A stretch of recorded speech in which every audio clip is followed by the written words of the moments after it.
Olá, seja muito bem-vindo. Se você acompanhou o nosso trabalho na semana passada, nós estamos resolvendo 5 questões por semana neste momento a respeito de uns assuntos mais importantes de informática, hardware e os conceitos iniciais emprestados às outras disciplinas. Segue lá comigo, uma questãozinha de número 6, nós já realizamos 5 na semana anterior e essa questão então foi apresentada pela OCP, a Prefeitura de Juazeiro, apenas lembrando, a OCP cobrança muito direta, com perguntas bastante honestas e nesse caso em 2016 ela fez uma pergunta assim: o tipo de memória utilizado para guardar dados e processos estatisticamente mais solicitados. A OCP tem como característica trazer textos prontos e muitas vezes aparece um linguajar um pouco mais rebuscado por conta disso, porque ela traz um texto de algum meio mais acadêmico e esse texto então apresenta essas elaborações estatisticamente mais solicitadas. Relaxa, sem medo, verifica o que você precisa marcar. Então vamos lá, o tipo de memória utilizado para guardar dados e processos estatisticamente mais solicitados, agilizando o processamento dos mesmos, é definido como uma memória, e aí nos são dadas as alternativas. Toda vez que você tiver uma cobrança sobre memória, verifica lá, nós precisamos lembrar do conceito da pirâmide de memória que resolve todas as questões de memória, e essa pirâmide então tem 5 memórias em informática, a gente faz uma listinha de 5 em quase toda a matéria, 5 coisas, nesse caso 5 memórias, e você começa então preenchendo. Lá em cima nós temos uma memória chamada de registrador, que a gente já anota no plural para não esquecer que sempre tem mais de um, que é a memória que fica dentro do próprio processador, fica lá dentro, mas é uma memória. Depois disso você tem uma memória que nós chamamos de cache, depois disso nós temos uma memória que nós chamamos de principal, depois disso nós temos uma memória que nós chamamos de secundária, e finalmente uma memória que nós chamamos de offline ou de externa, porque ela fica do lado de fora. Quem são os exemplos mais comuns que nós temos em relação à memória principal? Nós chamamos ela carinhosamente de RAM. Em relação à memória secundária, nós chamamos ela carinhosamente de HD. E um ótimo exemplo de uma memória offline que fica do lado de fora seria o nosso amigo pendrive. Quando nós estudamos memória, eu peço que você decore um nomezinho para cada uma, para na hora da prova nós não errarmos. E eu peço assim, você vai decorar que a memória principal é o presente, porque ela guarda tudo que está sendo usado neste momento. Você vai decorar que a memória principal é o futuro, porque ela armazena tudo para uso posterior. E você vai decorar que a memória cache é a sua memória de aceleração, porque ela faz com que o desempenho do processador fique mais rápido, porque a conversa com o processador, deixando de se dar com a memória principal e passando a se estabelecer com ela, fica uma conversa mais rápida e o processador consegue bater bola mais rápido com ela e consegue desempenhar melhor. Aliás, é isso que a pirâmide nos diz. A pirâmide nos diz assim: quanto mais alto nessa pirâmide, você tem uma memória mais rápida, você tem uma memória mais cara por consequência, e como a pirâmide vai diminuindo, ela é uma memória que armazena um volume menor. Então olha lá, nós temos na letra A principal. Quem é principal? Memória principal é aquilo que nós estamos chamando de RAM. Nós temos na B auxiliar. Quem é auxiliar? Um outro termo para você designar a memória secundária, porque ela é usada como auxílio para guardar as coisas para uso posterior. A memória cache, que é o que nós temos aqui, como nós conversamos, memória de aceleração. Depois, na letra D, uma memória virtual. Você já sabe, virtual não é hardware, é software, não é uma memória em si que exista, é uma memória que você utiliza-se de conceitos para melhorar o desempenho do seu computador, portanto, nós não marcamos. E na letra E, estatística, na verdade, é a maneira com que você pode conceber a memória RAM. Ela pode ser uma memória, estática. Estatística era o que estava dito lá em cima, estática ou dinâmica. As memórias estáticas, elas são mais caras e mais rápidas, as dinâmicas são mais lentas e mais baratas, e você utiliza naturalmente das memórias estáticas, por exemplo, para você conceber as memórias de registradores, que precisam ser muito rápidas, e as memórias dinâmicas é o que você usa, por exemplo, para a memória principal, que é a RAM, e daí deriva aquela sigla nossa de DDR, que nós estudamos quando estudamos memória RAM. Muito bem, agora que nós verificamos, nós temos então a necessidade necessidade de agilizar, e agilizar é o que nós chamamos de aceleração. Você marca a letra C, tranquilo, evidencia e vamos para a próxima. Na próxima questão, uma questão da FCC, foi feita para a Assembleia Legislativa do Mato Grosso do Sul em 2016, um cargo de biblioteconomista. E a FCC, você sabe, uma cobrança mais acadêmica, uma cobrança mais tradicional, você tem que estar preparado na hora da prova para isso. E a pergunta é, em um computador, a memória principal armazena o sistema operacional, assim como os dados e programas enquanto estão sendo utilizados. É por isso que a gente chama ela carinhosamente de presente, porque os dados estão sendo utilizados neste instante. É isso, e obviamente que um dos principais personagens é o nosso gerente, o nosso sistema operacional. A respeito disso, a afirmativa acima está. E aí na letra A nos apresenta, está incorreta, e aí tem uma continuação de justificativa. Na letra B, correta. Então a primeira coisa que a gente precisa tomar uma decisão. Tá certo ou tá errado isso? E obviamente que tá certo. Memória principal é o nosso presente, tá absolutamente correto. Então verifica que aqui, na letra A, tá dizendo que tá incorreta, isso tá errado. E eu já jogo fora. Na B, correta, lindo, mantém. Na C, incorreta, joga fora. Na D, incorreta, joga fora. E na letra E, correta. E eu já estou entre duas, só sabendo que memória principal é presente. Agora, o que nos diz a letra A? Letra B, correta. A memória principal é também chamada de memória de acesso indireto. Aí não, porque a memória principal se chama de principal justamente porque o processador acessa ela de maneira direta. A secundária se chama de secundária ou de auxiliar porque você tem um acesso indireto, o processador não acessa ela de maneira direta, portanto não podemos marcar, e obviamente que nós vamos marcar a letra E, que diz que está correta, e vamos ver por quê. A memória principal é um dos componentes do processador. Não, Luiz, então o que eu faço? Não tem alternativa correta. Isso é muito comum numa prova da FCC, você ficar sem alternativas a serem marcadas, porque ela esconde de fato qual é a pergunta atrás da pergunta, e ela faz justamente elaborações que dão vontade de você não marcar nenhuma, às vezes mais de uma. Então bem devagarinho. O que nós precisamos lembrar durante a prova? Nós precisamos trazer os conceitos que são os conceitos mais conceituais do mundo em termos acadêmicos, porque ela é uma banca acadêmica. E em termos acadêmicos, a nossa leitura de memória, ela tem duas grandes propostas. Alguns autores definem assim: memória principal é RAM, ponto. Memória principal é RAM, ponto.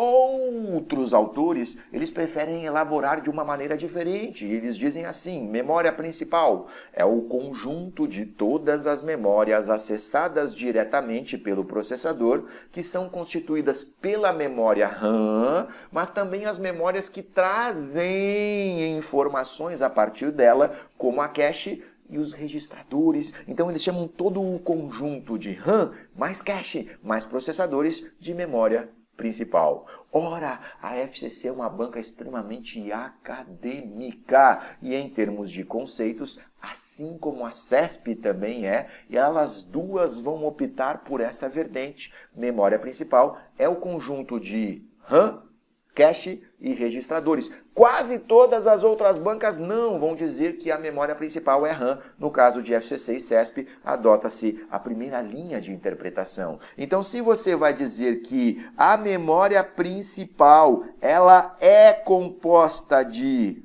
RAM mais cache mais registradores, qual é a memória que fica dentro do processador?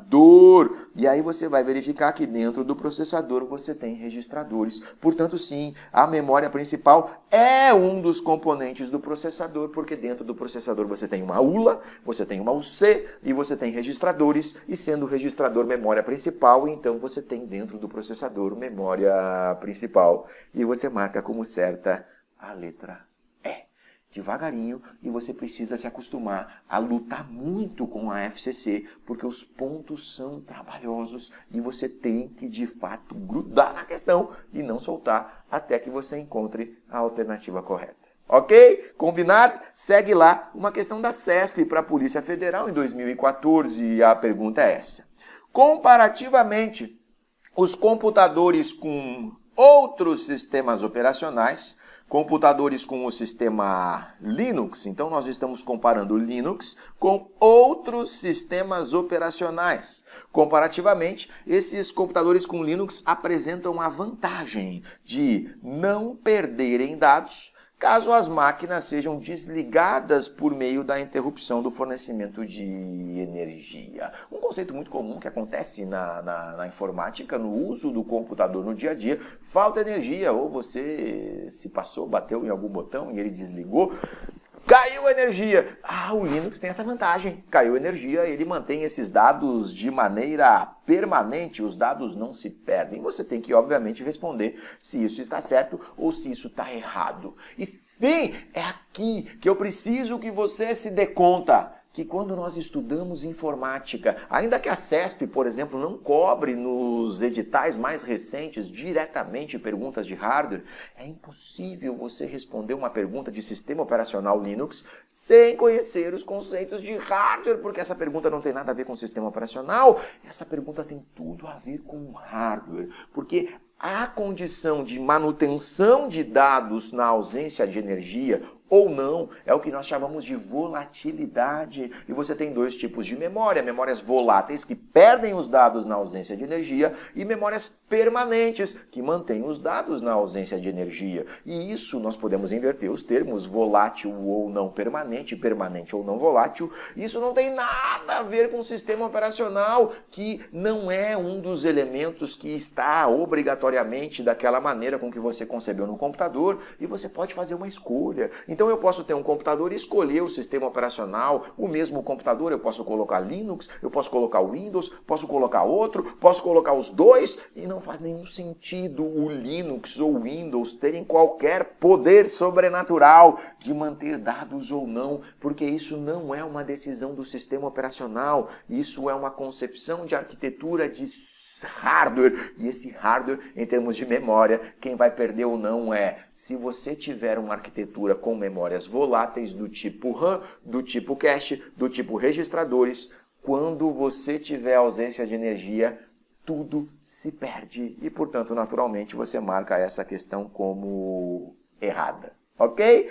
Tem que conhecer hardware para que nós possamos ter tranquilidade nas outras cobranças de outras disciplinas de informática. Segue comigo uma questão de número 9 da FGV para a Compesa. E a FGV é uma banca muito prática, com cobranças muito do dia a dia. O que acontece no dia a dia? O que o usuário sente da informática no dia a dia? E mesmo em cobranças de hardware, ela muitas vezes consegue fazer uma pergunta que nos surpreende. Não é o caso dessa, onde ela pergunta sobre BIOS, aliás, um dos temas preferidos da FGV. É um programa armazenado em um chip responsável pela execução de várias tarefas durante a inicialização do computador até o carregamento do sistema operacional. Luiz, toda vez que eu escuto esse negócio na prova, chip, é um horror. Relaxa, calma, traduz o tecnolês. Chip é só a maneira com que você implementa algo em informática. O chip é uma pecinha que executa uma função e, na verdade, é uma coisinha que faz alguma coisa. É isso, risca esse negócio e seja feliz. Estamos falando de BIOS, do processo de inicialização. Agora, para garantir sua integridade, suas instruções, lembra, instruções, um conjunto de instruções, é um software, nesse caso a BIOS, são gravadas em um tipo de memória somente de leitura, denominada, uma pergunta bem direta, muito simples, qual é a memória aqui da casa para a BIOS? E entre as alternativas, você sabe que RAM, não, até porque ela tem que ser uma memória permanente, porque a BIOS precisa sempre estar ali. CMOS não mantém dados, é uma tecnologia que mantém dados, mas não estes. Nós queremos de verdade a ROM. ROM é a casa da BIOS, cache obviamente não, e virtual de novo não, que é aquela nossa memória de software. E você precisa ter isso muito claro na sua mente. Toda vez que a prova falar de boot em inglês, ou bootstrap, o nome completo, em português inicialização. Você tem essa função desempenhada por um software chamado BIOS, que mora dentro de um hardware chamado ROM. Há esse conjunto de software que mora dentro do hardware. O software do hardware é aquele conceito de firmware, e nesse sentido a ROM, para que a BIOS sempre esteja ali na sua inicialização, ela precisa ser permanente e de leitura. Então, no início dos tempos, a memória principal RAM, ela está completamente zeradinha, porque na ausência de energia tudo se perde. Você liga o computador, não tem ninguém ali dentro. Cadê o meu gerente? Ah, o gerente está no HD, está no futuro, ele vai ser chamado. Mas quem é que chama? Ah, é o supervisor. É esse softwarezinho que sempre está ali. E como ele sempre está ali, a BIOS, o supervisor, ele não pode estar na memória principal. Então, ele se encontra, não pode estar na RAM, está na memória principal, mas não na RAM, então se encontra numa memória auxiliar dentro da RAM, dentro da memória principal, que se chama de ROM. ROM, inicialização, BIOS, você responde, tá certa a nossa questão. Muito bem, uma questão de número 10 para encerrarmos nesse nosso momento de 5 questões, uma questão elaborada pela IBFC, aliás, uma banca que tem sido presente em muitos dos nossos editais recentes, e ela faz uma cobrança muito direta, é cara crachá, praticamente a questão da IBFC é cara crachá, é o conceito, você evidencia a marca sem pensar muito, e nesse caso uma questão para o MGS em 2015, uma questão específica da área de TI. Então, nesse caso, a gente vai ver uma questão um pouquinho mais pegadinha para os padrões da IBFC, mas trazendo um conceito que nas outras bancas é um conceito até que é cobrado com regularidade. Na IBFC não, aí ela deixa para cobrar isso em TI, nas outras bancas sim. Então, vamos nos aproveitar disso. A pergunta é, nos sistemas operacionais mais recentes,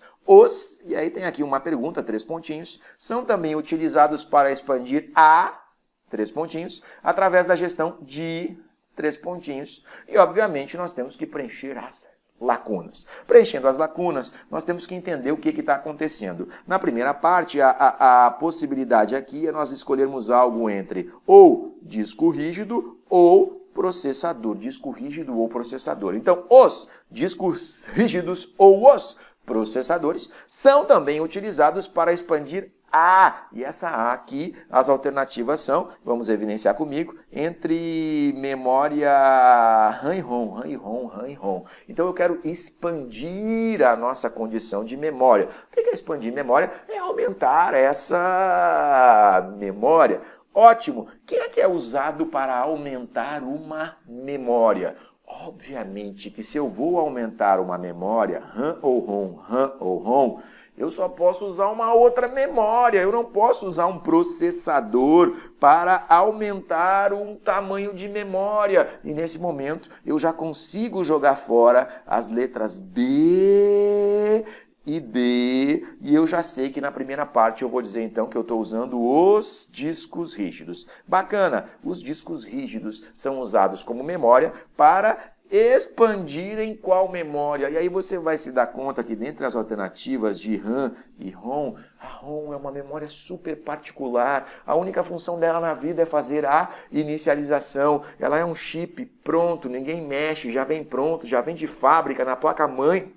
Então eu não quero expandir a ROM. O que eu quero de fato é expandir a RAM. E aí eu jogo fora a letra C. Então os discos rígidos são usados para expandir a RAM. Mas Luiz, por que expandir a RAM? Porque a RAM é o seu presente. Quanto mais memória RAM você tem, mais você tem espaço para executar coisas neste momento no seu computador. E é muito comum quando o seu computador em casa começa a ficar lento, é porque você tem muita coisa aberta, muita coisa rodando, muita coisa executando e está faltando memória RAM. E aí quando falta memória RAM, o computador não consegue mais executar nada. Aí nós fazemos essa extensão. A gente rouba um pedacinho do HD, do disco rígido, e mente para o sistema operacional que aquela memória secundária, que não é presente, é futuro, ela vai emprestar um pedaço para fazer as vezes de presente. E naturalmente, esse conceito nós chamamos de memória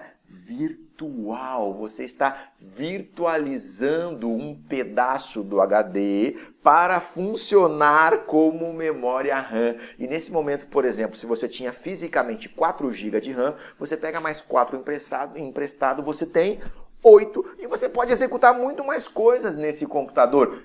Claro, nunca na mesma velocidade, porque a RAM é muito mais rápida do que o HD.